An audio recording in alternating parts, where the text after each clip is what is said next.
When I first came to Cornerstone, the community was once known as a war zone because of the drive-by shootings, the gang activity, prostitution, a lot of homelessness. On average, the income is less than $16,000 a year, and so there's a great need. We are in a community where 97% of the children are coming from a single-family home. 58% of the grandparents are raising at least one grandchild.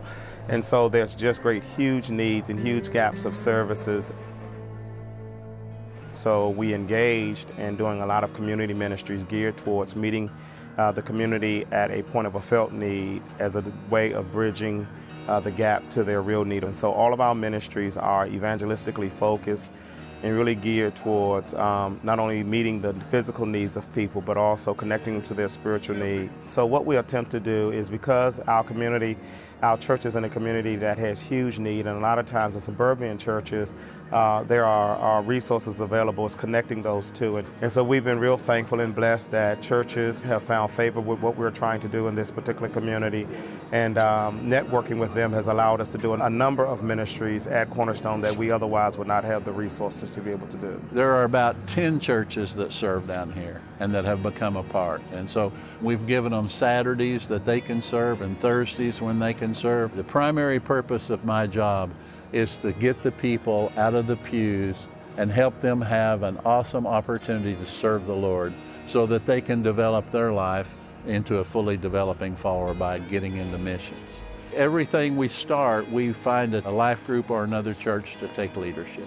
Our life group comes down here. There's probably an average of about 15 of us come down. We're down here probably about 3 hours, and there are other groups that do the same thing on different days. We give people clothes and blankets, coats, and I just feel fulfilled every Thursday. I think I get more out of it than maybe they do. I really enjoy it. My husband and I went home, cleaned out our closets, got our kids, everybody clean out what you've got, old jeans, anything you've got, bring it and let's do it.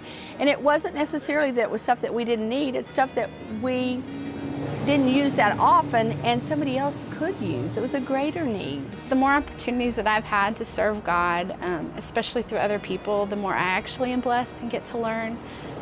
I just find that when we think we're helping, God's actually teaching us things.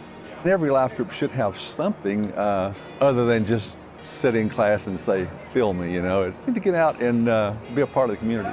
As we serve together as a life group up there, we get to know each other better, and you know, it helps you to become closer as a group.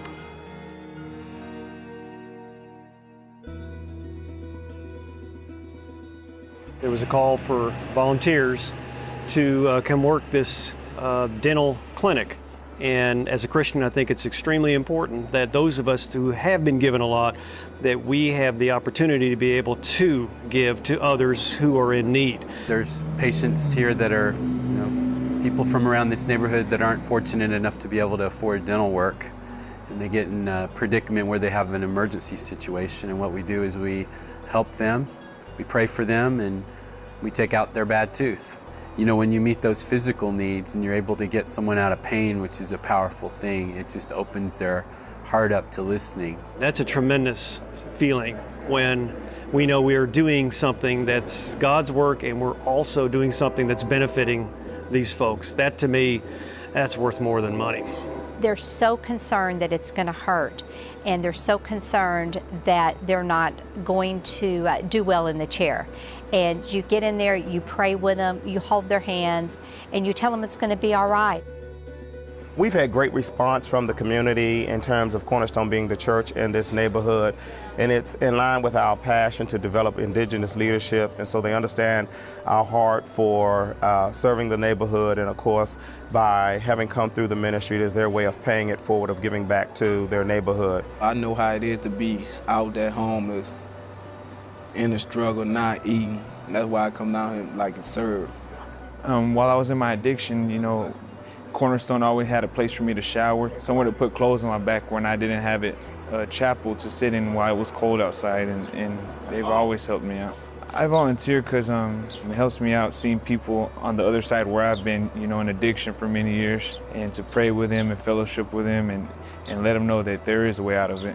Coming out into a church like that. They would just be willing to take me under the wings, even in the past, as I was a drug addict, abuser of everything I did. They just took me in. It felt actually someone really cared about me. We really want the community to see this as their church and their ministry, and not our church and our ministry. And over the years, we've seen that transition take place where the community feels like this is their church.